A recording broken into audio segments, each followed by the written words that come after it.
lalong tumitindi ang laban sa silangang bahagi ng Ukraine. Ukraine mas lalakas pa dahil sa tulong ng US. Trump binalaan si Putin makipag-ayos na sa Ukraine o harapin ang mas mabigat na parusa, hindi matapos-tapos ang matinding banggaan sa pagitan ng mga makapangyarihang leader. Ang dating President Donald Trump na muling pumapasok sa eksena ay nagbigay ng matinding babala kay Russian President Vladimir Putin. Settle now and stop this ridiculous war. Muling nanawagan si Ukrainian President Volodymyr Zelensky sa kanyang mga kaalyado matapos ang sunod-sunod na tagumpay ng puwersa ng Russia sa nakalipas na mga buwan. Hirap na hirap ang Ukraine na makahanap ng sapat na tropa upang harapin ang malakas na puwersa ng Russia, lalo na't libu-libong sundalo ang namatay o nasugatan sa gitna ng mga sagupaan. Bilang tugon, binibigyan na ng pagkakataon ang ilang dating tumakas mula sa serbisyo upang bumalik sa front lines. Bukod sa karagdagang tauhan, nanawagan din si Zelensky sa kanluran para sa mga vital weapons, particular ang mga long-range missiles na maaaring gamitin para kontrahin ang Russian advance. Ano ang gagawing tulong ng US para sa tila humihina ng depensa ng Ukraine? At anong epekto nito sa digmaang bumabago sa geopolitics ng buong mundo?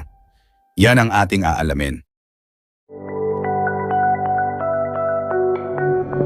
Ayon sa mga ulat, ang North Korea ay nangako ng suporta hanggang makamit ng Russia ang tagumpay nito laban sa Ukraine. Iniulat din ang paggamit ng hindi bababa sa 60 ballistic missiles mula sa North Korea. Bagamat may luma at mababang accuracy ang mga ito, ginagamit pa rin ng Russia ang mga ito bilang pandagdag sa kanilang artillery arsenal. Ang aktibong papel ng North Korea ay binatikos ng Germany at iba pang bansa na sinasabing tila pinalalawak ni Vladimir Putin ang digmaan mula Europa papuntang Asia. Habang hindi kinumpirma ni Putin ang presensya ng mga North Korean troops at armas, hindi rin niya ito itinanggi na nagbubukas ng tanong kung gaano kalaki ang ugnayan at koordinasyon ng dalawang bansa sa digmaan. Patuloy na humihiling ng tulong si Zelensky mula sa NATO na itinuturing niyang mahalaga para sa kaligtasan ng Ukraine. Hinimok din niya ang Estados Unidos na kumbinsihin ang mga bansang Europeo na nagdadalawang isip pa tungkol sa pagsali ng Ukraine sa alyansa. Sa isang panayam sa Reuters, binigyang diin ni US Secretary of State Antony Blinken na kailangang doblehin ng Kyiv ang kanilang pagsisikap hindi lamang sa mga armas at pondo,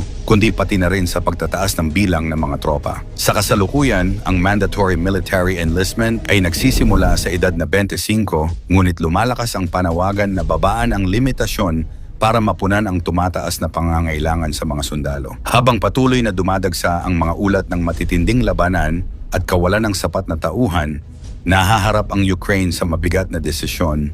Paano magpapatuloy ng may sapat na lakas ang Ukraine para hindi tuluyang matalo ng Russia? Ayon kay Jake Sullivan, National Security Advisor ng US, mas binibigyang pansin nila ang pagpapalakas ng traditional na kakayahan ng Ukraine sa halip na magbigay ng nuclear weapons. Noong 1994, isinuko ng Ukraine ang kanilang mga nuclear weapons sa ilalim ng Budapest Memorandum kapalit ng mga pangakong seguridad mula sa Russia, US at Britain. Gayunpaman, hindi nangangahulugan na wala ng kakayahan ang Ukraine.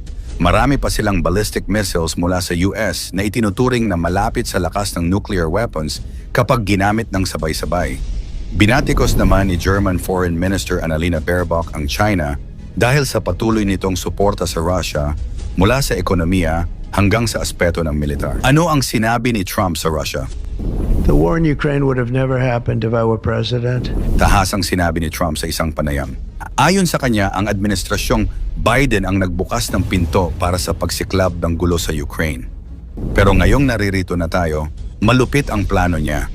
Tulad na lamang ng pagdagdag na mataas na taripa, mas mabibigat na sanctions, at posibleng pagbibigay ng mas maraming armas sa Ukraine kung hindi magbago ng direksyon si Putin. Sa kanyang Truth Social post, mas lalo niyang pinatingkad ang kanyang mensahe, "I'm going to do Russia, whose economy is failing, and President Putin, a very big favor. Stop this war. We can do it the easy way or the hard way." Sinundan niya ito ng panibagong banta, mas matinding parusa sa anumang kalakal ng Russia sa US at mga kaalyado nito. Ang Russia, sa kabila ng seryosong tono ng babala ni Trump, ay nananatiling ready for equal and respectful dialogue. Pero malinaw ang sinabi ng tagapagsalita ni Putin na wala namang bago sa ganitong klaseng mga banta. Tila hindi natatakot ang Russia sa mga babala ni Trump. Ang sitwasyon ngayon sa Russia at Ukraine. 3 taon na mula nang magsimula ang full-scale invasion ng Russia sa Ukraine noong Pebrero 2022. Halos 20% ng teritoryo ng Ukraine ang kontrolado ngayon ng Russia, kabilang ang Crimea at ilang bahagi ng Donetsk, Luhansk, Zaporizhia at Kherson. Ngunit sa kabila ng mapaminsalang epekto ng digmaan, matatag pa rin ang depensa ng Ukraine. Ayon sa mga ulat, tumindi ang labanan sa Zaporizhia at Bakhmut kung saan nagtatangka ang mga tropang Ukrainian na bawiin ang mga sinakop na lugar. Bukod dito, patuloy na tumatanggap ang Ukraine ng modernong armas mula sa US at NATO allies.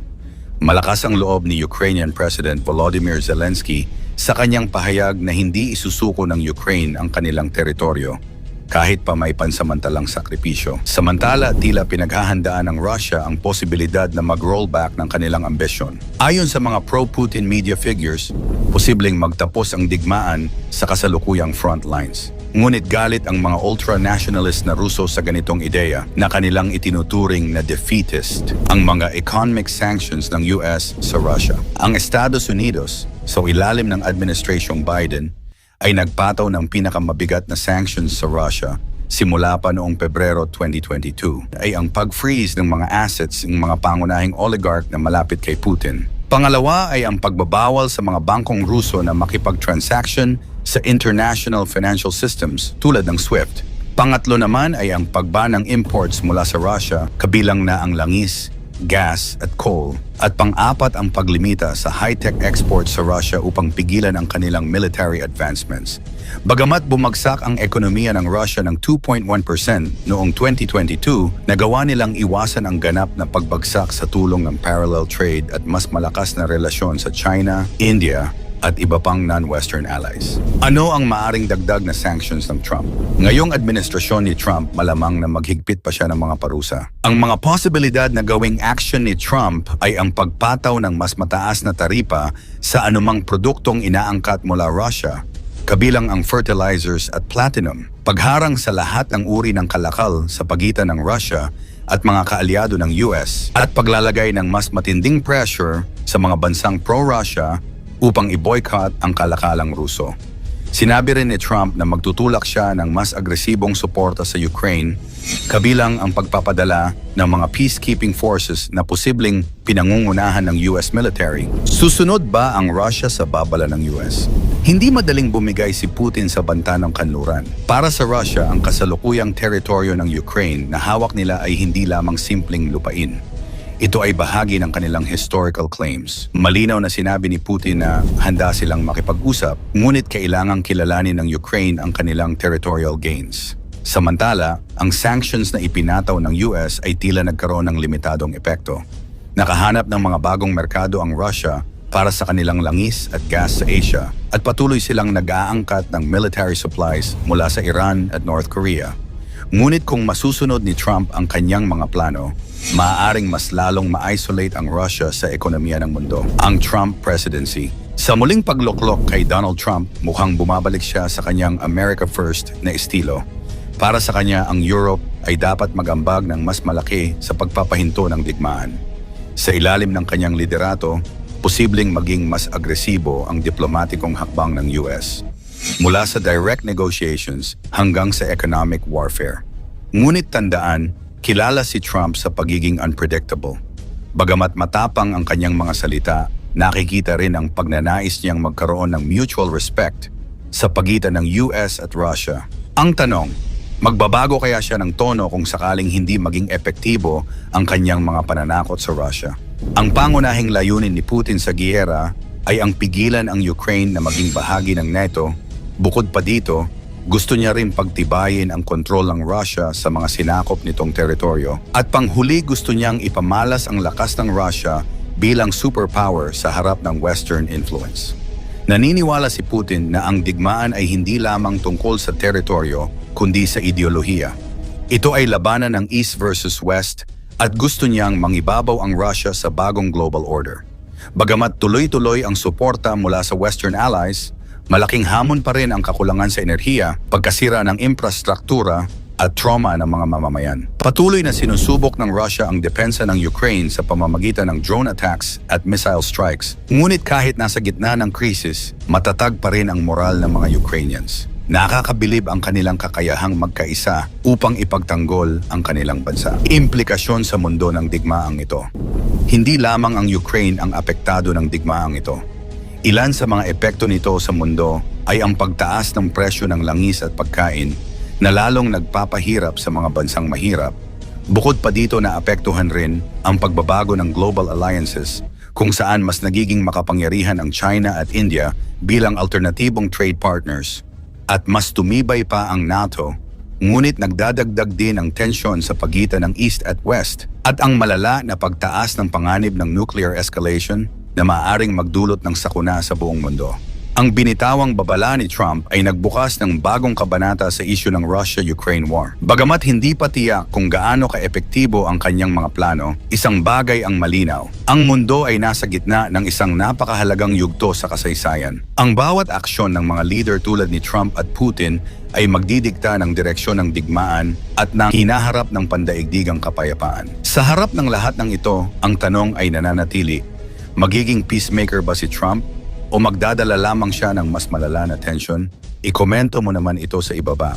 Huwag kalimutang i-like at i-share. Maraming salamat at God bless.